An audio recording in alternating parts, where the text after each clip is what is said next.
Let's learn about the types of animals based on what they eat. First, we have herbivores.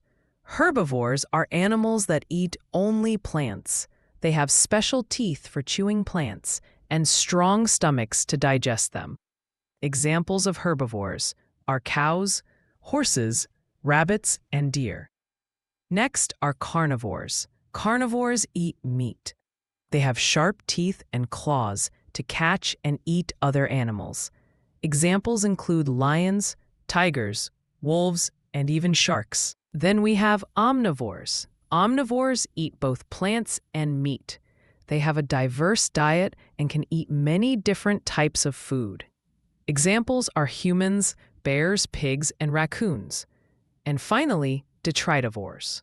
Detritivores eat dead plants and animals.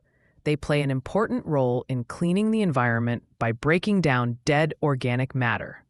Examples include earthworms, snails, vultures, and some insects. Each type of animal is important for keeping nature balanced.